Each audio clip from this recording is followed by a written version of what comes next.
A few years ago, my buddy and I embarked on a daring hunting expedition deep in the heart of the Norwegian wilderness. Our adventure was filled with excitement, but what happened on our last night out there, folks, was beyond our wildest imagination. Picture this middle of nowhere, miles away from civilization, exclusive hunting rights, and no cell service for kilometers around. We were living off the grid, camped next to a serene lake. It was just us, the wilderness, and the thrill of the hunt.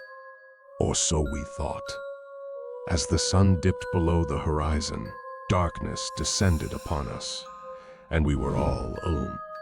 That's when it happened. A shot rang out from across the lake. But wait, there shouldn't have been anyone else out there. Who could it be? We brushed it off, thinking it was just someone playing around. But then, it got closer, a second shot.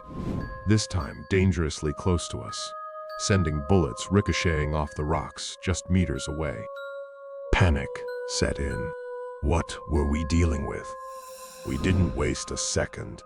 We grabbed our shotguns and bolted into the woods, heartbeats echoing in our ears. Moments later, another shot rang out, and we were certain our tent had been hit. We were stranded, terrified, and in complete darkness. With no cell service and the forest shrouded in black, our only choice was to find shelter. We stumbled upon a hidden spot beneath the roots of a fallen tree, a makeshift sanctuary. There, we waited in silence, wondering who was out there in the dark with a gun. Morning finally broke, and with the first rays of light, we packed up our gear in record time. We didn't look back. We ran back to our cars. It was only then that we could contact the authorities. The police took it seriously, but the mystery lingers. Who fired those shots in the dead of night in the remote Norwegian wilderness? To this day, we have no answers, no closure.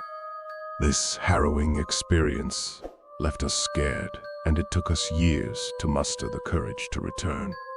But it's a story we had to share with you, our loyal viewers, to remind you that the wilderness can be a wild and unpredictable place.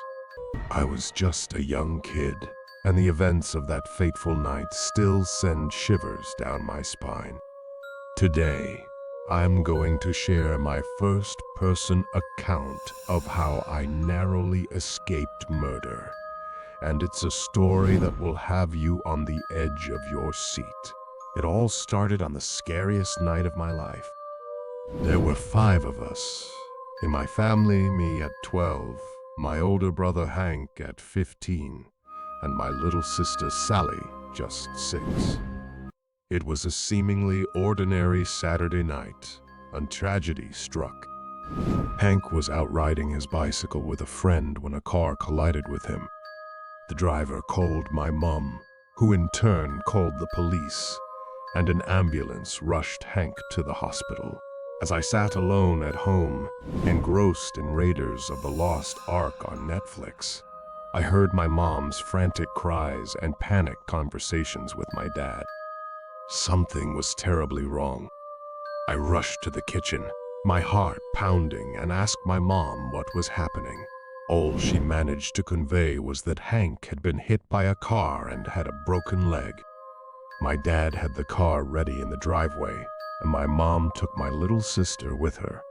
I was asked if I'd be fine staying home alone, and with youthful bravado, I said, "No problem." Little did I know what awaited me that night. My apprehension about Hank's well-being was quickly overshadowed by a growing sense of unease. As hours passed, and my movie continued, I couldn't help but hope to hear my family's voices when they returned. However, silence reigned, and there were no familiar sounds of their arrival. The eerie feeling that something was terribly wrong gnawed at me. I couldn't ignore it. Despite my fear, I ventured out of my room, quietly opening the door and peeking under the banister that overlooked the living room. What I saw next sent chills down my spine. The living room, shrouded in darkness, was not empty.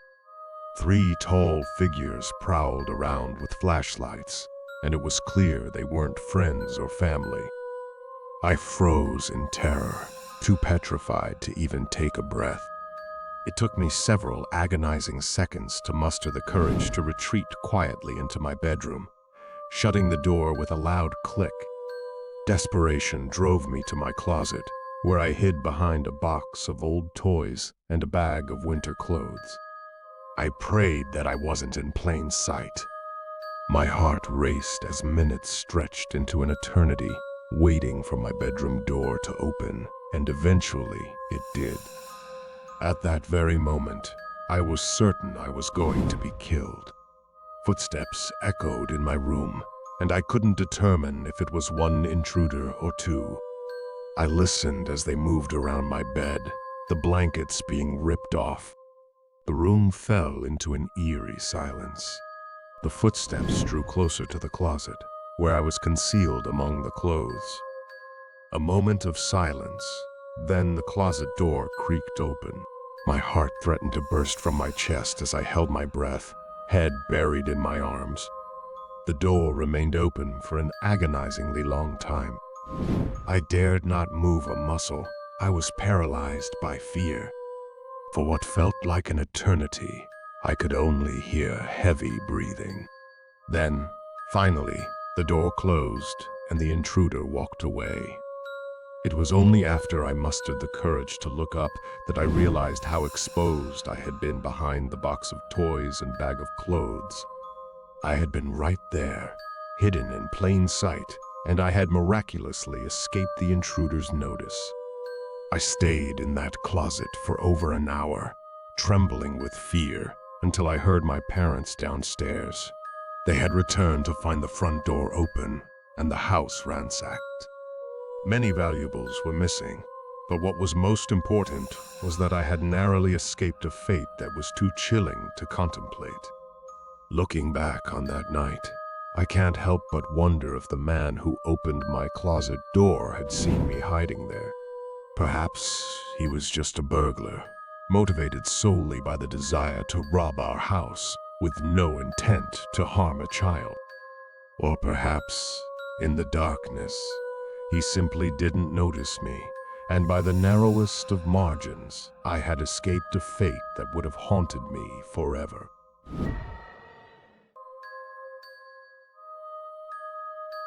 Before I moved to California, I lived on my dad's ranch in Colorado, right in the middle of nowhere.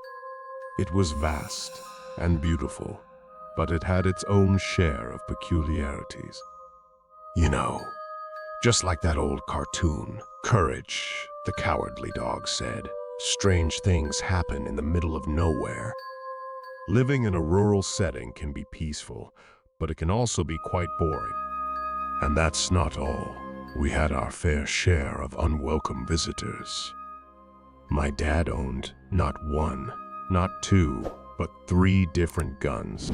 He had to because there had been numerous incidents of trespassing. Let me take you back to a hot June night. My parents were away on vacation, and my little brother was out. It was just me at home. The night was so warm that I had all the windows open. I was watching TV in the living room when something extraordinary happened. The motion-sensing patio light suddenly illuminated the darkness outside. It was a clear indication of significant movement. I thought it might be my little brother returning home, but when I looked out, there was no one. Then came the knocking at the front door.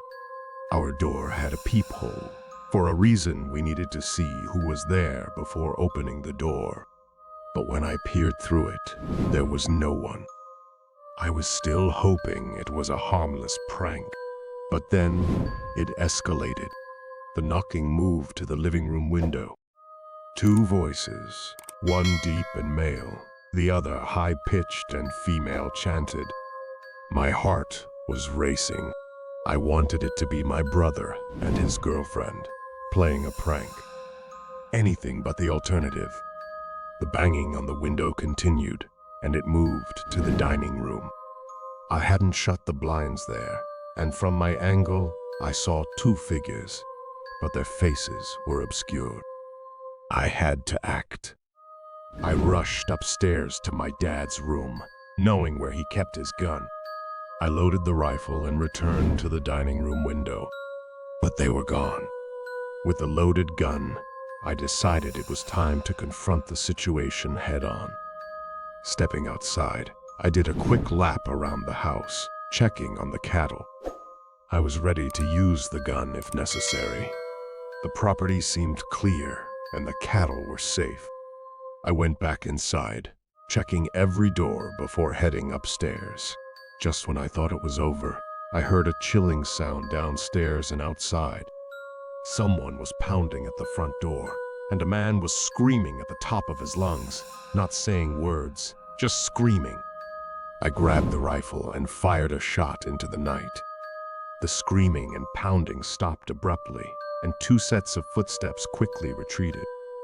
The night fell silent, except for the crickets. The rest of the night was uneventful, and nothing like that ever happened again. It wasn't my brother and his girlfriend. It was something else.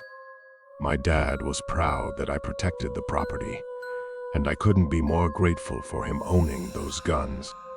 And there you have it, folks, my chilling experience from my dad's ranch in Colorado. Sometimes, reality is scarier than any horror movie. If you enjoyed this first-person adventure, don't forget to like, subscribe, and hit that notification bell for more thrilling stories like this one. Our protagonist was on the hunt for an iPhone 5, but they didn't want to break the bank. Craigslist seemed like the place to score a sweet deal. After some searching, what a steal! They arranged to meet the seller at a Dunkin' Donuts parking lot at 10 p.m. But things took an unexpected turn. When our protagonist arrived, two imposing figures stepped out of a black Honda Civic. Tension filled the air. The seller showed the iPhone, and it was indeed pristine. But suddenly, the price jumped from $200 to $250. Our hero tried to stick to the original price, sensing something was off. They completed the transaction, but what followed was truly bizarre. As they drove home, the Honda Civic with those mysterious buyers trailed them closely. Every turn, they followed like something out of a movie. Panic set in as they realized they were being pursued, but there was no way they were pulling over. Desperate to shake them off, our hero drove like a madman, taking risky turns and maneuvers. Finally, they managed to lose their pursuers and arrived home shaken but safe. The relief was palpable, and they thought the nightmare was over. But the terror didn't end there. Late at night, as they were setting up their new iPhone, something chilling happened. Two car doors slammed outside, and when they looked out, the black Honda Civic was parked across the street. With their family asleep, they had to act fast. They woke up their dad, who grabbed a baseball bat. A tense standoff at the front door ensued, and things took a horrifying turn. The intruders threatened to shoot the lock off the door, and that's when our hero's friend and neighbor, Joe, a police officer, stepped in. A silenced shot rang out, and a bullet pierced the door just inches away from their dad's head. But in the end, justice prevailed. Joe managed to disarm the intruders, and they were arrested. It was the scariest day of their life, but also a day when they realized the importance of quick thinking and having the right people by your side. So there you have it, folks. A harrowing tale of an iPhone deal that turned into a life-threatening situation.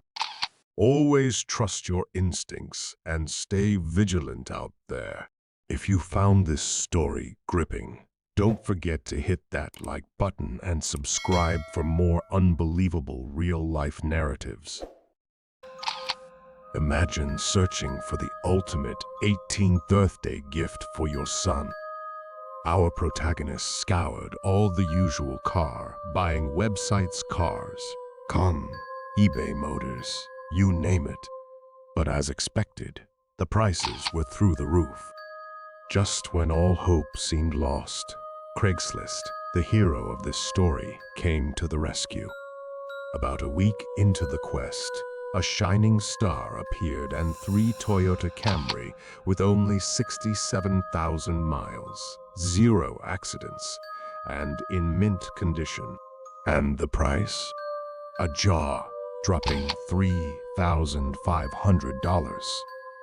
It seemed too good to be true, but sometimes fate smiles upon us. The seller, who goes by the name Bob, lived just 10 miles away. Our hero decided to make the call to seal the deal. Bob sounded perfectly normal on the phone, assuring our protagonist that the car was in impeccable shape. The day finally came to meet Bob and check out the car. Our hero arrived 15 minutes early, ready to make a deal. But something was off. Bob's house, tucked away from the neighbors, was surrounded by a peculiar collection of car parts. The garage door was wide open, but the Camry was nowhere in sight. Our protagonist ventured to the front door, double-checking the address. It was the right place, no doubt, but no one answered. The doorbell was missing, so a persistent knock continued for 5 minutes. No response. Frustration turned into curiosity. Our hero decided to call Bob again, and to their shock, they heard a cell phone ringing from inside the house. They couldn't understand why Bob wouldn't answer. Determined, they peeked through a window, only to find the house shrouded in darkness. But then, they spotted a figure standing ominously at the back door. It had to be Bob, right? They knocked on the window, but the figure didn't flinch. Something was terribly wrong. Our hero decided to venture into the backyard, expecting to find answers. What they found instead was beyond horrifying. There, by the back door, stood a taxidermied human being. A chilling realization sent shockwaves through their body. Our hero sprinted back to their car and sped away. But the story doesn't end there. As they glanced back one last time, they saw someone watching them from behind the blinds. The whole situation defies logic. Car parts, no Toyota Camry, a taxidermied figure, and an eerie observer. What was really happening at Bob's house? This story leaves us with more questions than answers. The lesson here? Always trust your instincts and stay safe out there.